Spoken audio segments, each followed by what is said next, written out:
Halo teman-teman, perkenalkan saya Selviana Sanur, NIM 178114087. Nah, di video kali ini saya akan menjelaskan tentang cara pembudidayaan jamur tiram.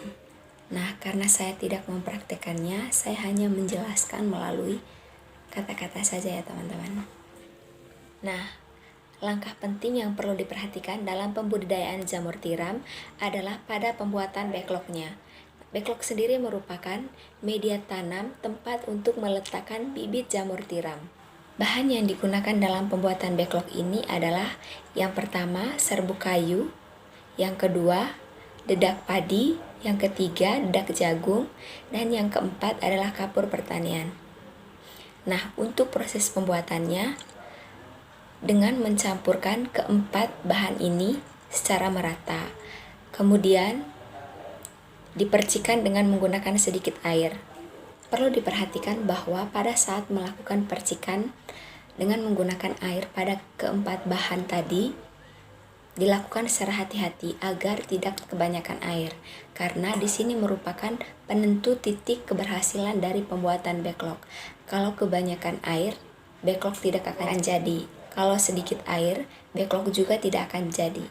Sehingga perlu dijaga kelembaban dari backlog ini. Setelah diaduk hingga merata bahan-bahan tadi, kemudian dilakukan pengecekan apakah media tanamnya sudah jadi atau tidak dengan cara menggenggam campuran dari bahan-bahan tersebut. Menggenggam. Nah, jika pada saat penggenggamannya itu hasil campurannya tidak pecah, maka dapat dikatakan bahwa campuran kita berhasil. Nah, backlog atau media tanam ini dapat digunakan untuk menanam bibit jamur. Kemudian yang perlu dilakukan selanjutnya adalah memasukkan bahan-bahan yang sudah dicampur merata dalam plastik backlog. Setelah itu, backlog dipadatkan dengan cara menekan-nekan plastik backlog ke lantai atau bisa juga menggunakan mesin press untuk menekan isi media tanam di dalam plastik dengan tujuan untuk memadatkan media tanam di dalam plastik. Namun, agar isi bahan backlog ini dapat aman dan steril, harus dilakukan proses sterilisasi terlebih dahulu. Nah, tujuannya untuk mematikan mikroba yang menghambat pertumbuhan dari jamur.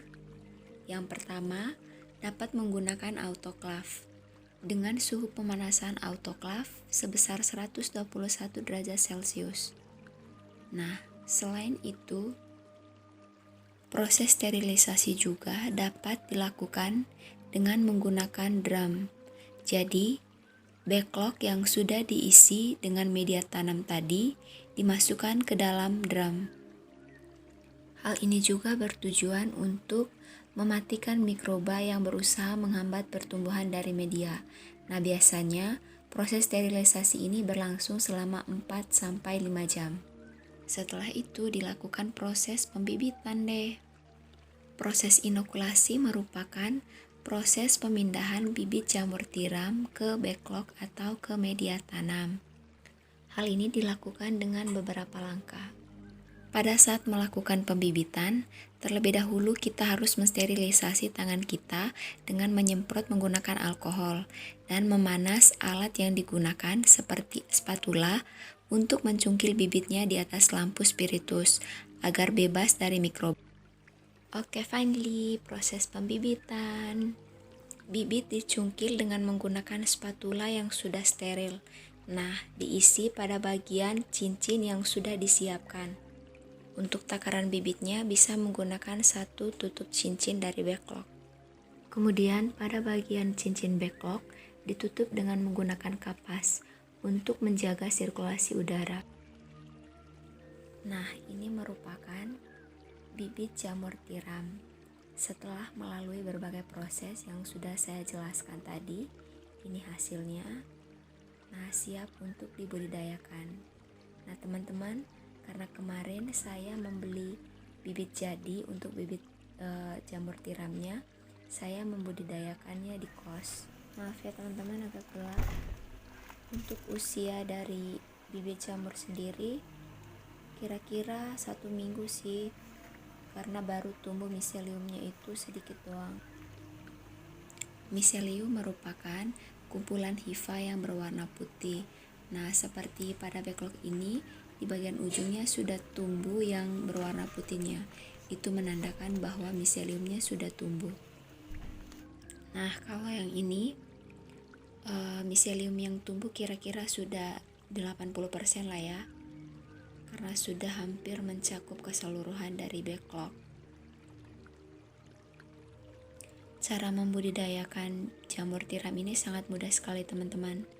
Hanya dengan menjaga kelembaban dari tempat budidayanya, sama dilakukan penyemprotan setiap hari untuk menjaga kelembabannya. Oh iya teman-teman, kalau miseliumnya sudah tumbuh semua atau backlognya sudah hampir putih keseluruhan, nah teman-teman bisa cabut nih kapas yang bagian ujungnya tuh, yang menutupi cincin itu, agar sirkulasi udaranya itu masuk sehingga jamur dapat tumbuh. Nah, di bagian sini teman-teman dapat cabut bagian kapasnya.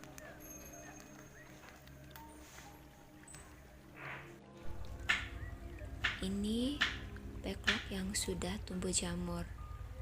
Kira-kira usianya sekitar 1 bulan ya teman-teman, kurang lebih 1 bulanan.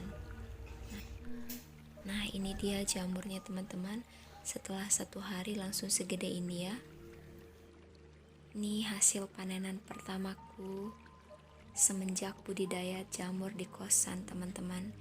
Jadi sangat mudah banget untuk budidaya jamur ini. Kalian gak menghabiskan banyak waktu, hanya dengan menyemprotkan saja. Oke teman-teman, sekian dulu video dari aku ya. Semoga bermanfaat. Jangan lupa like, comment, share, dan subscribe. Thank you.